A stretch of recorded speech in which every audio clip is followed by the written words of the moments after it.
प्रकृति एक ऐसी चीज है जिसमें एक बार जिसका मन रम जाए वो रम सा जाता है। हर कोई इसकी वादियों में खोसा जाता है।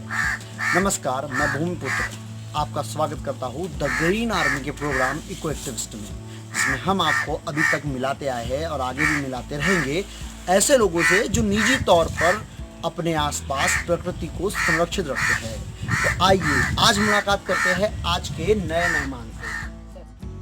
आपका इस प्रोग्राम में स्वागत है। नमस्कार, अपना परिचय दीजिए। मेरा नाम दीपेश बालापुर है जी। मैं यहीं से बिलोंग करता हूँ। सर, मैं जानना चाहता हूँ, जब मैं आया मैंने देखा कि जो पेड़ पौधे आपने लगाए हैं बहुत रमणीय दृश्य है। ऐसा लगता है कि प्रकृति की गोद में आ सकता है। कि पर्यावरण को लेकर आपके क्या विचार? पर्यावरण को लेकर मेरे ये विचार रहेंगे, प्रकृति ये हमारा आसपास का वातावरण होता है जी ठीक है जी। इसमें बहुत सारे पेड़ पौधे जी ठीक है, जैसे कि पशु पक्षी वगैरह वगैरह प्रकृति की नदी घाटियाँ, जल हवा, बहुत सी हवा चीजें जो प्रकृति से निर्भर करते हैं। हम लोग भी प्रकृति पे निर्भर है। जी मैं आपको बताना चाहूँगा कि प्रकृति हमारे लिए वरदायिनी है, जी। हमारे मनुष्य के लिए वरदान सिद्ध होती है। जीवन मिला है इससे इससे हमारा जीवन वगैरह इससे मिला है। जीवित है, नहीं कह सकते। तो सर, बड़ा अच्छा लगा जब ये पता चला, जब मैं यहाँ से गुजरा तो मुझे पता चला कि आप ऊंची पेड़ पौधों में हैं और इस वक्त आपने इतना अच्छा करके रखा है, माहौल बहुत अच्छा है। तो मेरा अगला प्रश्न आपसे यह है कि इस समय में जब युवाओं का ध्यान सोशल मीडिया पे ज़्यादा केंद्रित हो रहा है, गेम्स, इंटरनेट और अन्य चीज़ें उस पर केंद्रित हो रहा है, उस समय आप अपने आप को ये प्रकृति, पेड़ पौधे जो कुछ लोगों के लिए, इसके पहले भी कुछ वीडियो में हम बता चुके हैं, कुछ लोगों के लिए यह विषय थोड़ा सा बोरियत सा महसूस, जैसे कि हम लोग भी कभी किसी से पर्यावरण की जब बात करते हैं तो वो बोलते हैं यार ज्ञान देने वाली बात है। तो सर, मेरा प्रश्न आपसे है कि ऐसी अवस्था में, युवा अवस्था में या बचपन से कहे, आपका रुझान जो है वो प्रकृति पर कैसे रह पाया है? मेरा तो शुरू से प्रकृति पे निर्भर रहा है, क्योंकि मेरे पापा जी थे, वो शुरू से पेड़ पौधे वगैरह लगाते थे। ये अशोक वाटिका देख ही रहे आप जी हाँ, ये तो दिख रहा है नज़ारा। और मेरा भी मन इसी में रहा है। जब आप देख सकते हैं पेड़ पौधे, ये नींबू का पेड़ है, ये के आसपास ये इसके पेड़ है, ये हमने लगाया, ये मैंने खुद में लगाया हुआ है ये जी। तो और इधर बगीचा भी दिख रहा है पीछे। हाँ, इधर बगीचा भी लगा, मैं आपको दिखाऊंगा। उधर बगीचा भी है, बहुत सारे पेड़ पौधे लगे हुए हैं। तो सर, यही आप थोड़ा सा इस बात पर प्रकाश डालिए कि ये समय जहाँ पर लोग सोशल मीडिया में अपना ज़्यादा समय व्यतीत करते हैं, हाँ वही तो प्रकृति पे नहीं कर पाते, उस पर आप कुछ बोलिए। देखो, आज की जो पीढ़ी है, फेसबुक हो गया, ट्विटर हो गया, व्हाट्सअप हो गया, ये आजकल इस पे ज़्यादा फोकस हो रहा है, प्रकृति में फोकस नहीं हो पा रहा है। जैसे आजकल की पीढ़ी बहुत ही मतलब कागार पे पहुँच गई है, मतलब अपने को विनाश पहुँचा रही है। प्रकृति रहेंगी तो अपन रहेंगे, इस वजह से तो मतलब प्रकृति पे हमें फोकस देना, सभी युवा पीढ़ी को जागरूक करना है, हम लोग ध्यान देना पड़ेगा। एक और प्रश्न मेरा आपसे यह है कि अभी अगली पीढ़ी का बोलकर कुछ फोटोज बनाई जाती हैं, कुछ वीडियोस बनाए जाते हैं कि अगली पीढ़ी ऑक्सीजन के लिए दर दर भटकेंगी, इस टाइप से। तो इस पे आप कुछ, आपसे प्रश्न ये है कि अगली पीढ़ी या जो पीढ़ी चल रही है, इसके लिए प्रकृति और पर्यावरण बचेगा या नहीं? मुझे तो नहीं लगता कि अब आने वाली पीढ़ी, यही पीढ़ी बहुत है, आने वाली पीढ़ी का तो मुझे पता नहीं है। यदि हम प्रकृति पे निर्भर रहेंगे, प्रकृति की सुरक्षा करेंगे, तब जाके हमारी आने वाली पीढ़ी को उसका फायदा। नहीं, आपके जैसे कुछ लोग रहे तो फिर तो हम इसको बचा सकते हैं ना। हाँ, बचा सकते हैं, लेकिन जागरूक होना पड़ेगा, सभी को पेड़ पौधे लगाना पड़ेगा अपने घरों में।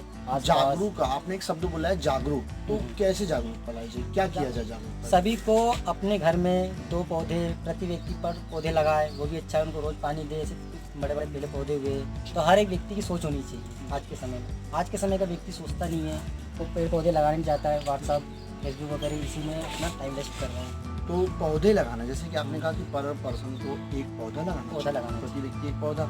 तो सर, मैं आपसे ये प्रश्न करना चाहता हूँ कि पौधा कैसा, क्या फलदार पौधा, छायादार पौधा या कोई भी पौधा? देखो, प्रकृति के लिए, मनुष्य के लिए सेल्फ डिपेंड मतलब ऑक्सीजन होती है, O2। हाँ। ठीक है, तो सबसे पहले पौधा किसी प्रकार का लग सकता है। यदि वो घर में रह रहा है तो फलदार पौधे लगाए, यदि वो खेत में रह रहा है तो उसके आसपास की झाड़ियाँ वगैरह, जैसे आम के पौधे वगैरह हो गया, फलदार भी लगा सकते हैं, और भी छायादार। एक इसमें प्रश्न आ रहा है, आपने तो बोल दिया कि पौधे लगा लीजिए, अब आपके पास तो जमीन है तो आपने घर के सामने बगीचा लगा दिया है, लेकिन जिनके पास यह सुविधा नहीं है, जिनके पास जमीन नहीं है, या हम कह सकते हैं जिनके पास वक्त नहीं है सर, उनका क्या? उन पे तो आपकी बात लागू नहीं हो पाती की ना। बात तो नहीं है, वक्त तो सभी के पास होता है, आज के समय सभी के पास वक्त है, बस व्यक्ति को जागरूक होना चाहिए। मतलब उसकी- व्यक्ति कहता है कि हमारे पास वक्त नहीं है, पर हाँ, वक्त बस सबके पास व्यक्ति की, होता हाँ, उसके पास उसको जागरूक होना चाहिए। है। नहीं तो जैसे आप बताइए इस बारे में कि पौधे लगाने का जो है, हम्म। किसी के पास वक्त नहीं रहता है या जगह नहीं रहती है, तो उसमें क्या करना चाहिए? उसके लिए उसको टाइम देना पड़ेगा, उसको अपना टाइम देना पड़ेगा। सुबह उठ जाए, सुबह अपना पेड़ पौधे लगाए, गड्ढा खुद कोई भी लगा दे पेड़ पौधे, उसको पानी दे। टाइम व्यक्ति के पास रहता है, सभी के पास टाइम रहता है, ऐसा कुछ नहीं है। तो उसके पास सुबह उठ जाए, अपने पानी वगैरह दे, उसके बाद अपना काम करे, बहुत टाइम लगता है व्यक्ति के पास। तो एक पौधा व्यक्ति तो लगा ही सकता लगा सकता है, आराम से लगा सकता है, यदि वो चाहे। है। आपसे एक और ये प्रश्न जानना चाहूँगा कि जैसे अगर आपके किसी पेड़ पौधे में कोई बीमारी हो जाती है या कोई आपने पौधा लाकर लगाया और उसमें कोई जैसे वो सूखने लगता है, मरने लगता है, तो आप क्या करते हो उसमें? पहले तो सबसे पहली बात, वो डेली पानी डालें। यदि किसी प्रकार की बीमारी लग जाती है, कीड़े लग जाते हैं, तो कीटनाशक छिड़काव कीजिए, तो उससे क्या पेड़ बच जाता है। बाकी तो नॉर्मली यदि पानी आप ऊपर से भी छिड़क सकते हैं तो ऐसे पौधे। जैसा कि हमारी चर्चा हुई और हमने देखा भी कि आपने बहुत से पौधे अपने बगीचे में और अपने आंगन में लगा रखे हैं, तो सर मेरा आपसे यह प्रश्न है कि जो पौधारोपण आपने किया है उसमें आपकी रुचि किस तरह के पौधे में? औषधि, छायादार, फलदार, किस तरह के पौधे लगाना आप ज़्यादा उचित समझते हैं? मुझे तो सभी प्रकार के पौधे लगाना चाहिए, छायादार भी लगाना चाहिए, फलदार पौधे भी लगाना चाहिए, जड़ी बूटी वाले पौधे भी लगाना चाहिए, जिससे लोगों को उपचार में वो मिल सके। तो आपने कुछ पौधे लगाए हैं ऐसे, जैसे फलदार में तो आपके हाँ, पास ये एक मैंने नींबू नींबू लगाया हुआ है यहाँ पे, इधर पीछे साइड में जाम लगे हुए हैं, और और छायादार छायादार पौधे जैसे अशोक हुए या हाँ, ये तो नीलगिरी छायादार में पौधे तो हो गए। दिख ही रहे कि नीलगिरी, हाँ। अशोक और आपने लगा रखे हैं। हम्म। औषधि पौधों में भी आपने कुछ पौधे औषधि लगाए पौधे हैं? में अपने जैसे तुलसी जी हुआ, या जी। औषधि पौधे में आती है, जिसकी पत्नी में बहुत अच्छा, आपको पता ही होगा। बिल्कुल। और दूसरे पौधे कुछ और भी बगीचे में भी आपने लगाए हैं, थोड़ा सा उधर का भी रुख ले लेते हैं हाँ, ठीक है। और जानते हैं आगे और बातें मैं आपको आपसे। दिखा देता हूँ, आप चलिए। जी बिल्कुल। दीपेश जी की वाटिका में आइए देखते हैं और कुछ अच्छी अच्छी चीज़ें। बहुत अच्छे पौधे लगा रखे हैं आपने। ये वैसे मैं जान सकता हूँ कि ये पौधा का है? ये किताब का पौधा होता है, जी जी। मतलब ये जो बकरी होती है बीमार हो जाती है, हाँ, वो पीस के हाँ। खाया जाता है, जिससे ठीक हो जाती यानी औषधीय पौधा है। है। औषधि पौधा। अच्छा, बहुत अच्छे तरीके से आपने लगा रखा है। बहुत सारे देखते हैं। आपने यहाँ देखा मैंने बड़ी तुअर भी लगा रखी हाँ, है। ये बड़ी तुअर है, आप जी जी, बहुत बढ़िया, बहुत अच्छा लग रहा है आपके इस बगीचे में आकर। और यहाँ आपने कुछ पौधे जैसे जामुन का झाड़ भी जामुन का पेड़ हो गया, जी, और इधर भी आपने सीताफल भी लगा रखा है। सीताफल भी लगे, ये सीताफल लगे। ये मैं जानना चाहूँगा, ये पुष्प का है? हाँ, ये पुष्प का पौधा है, रेड फूल बोलते हैं इसे। जी जी, बहुत प्यारा पौधा है। बहुत मस्त लगता है, बहुत अच्छा बसेरा बसा रखा है आपने, बहुत अच्छा लगा।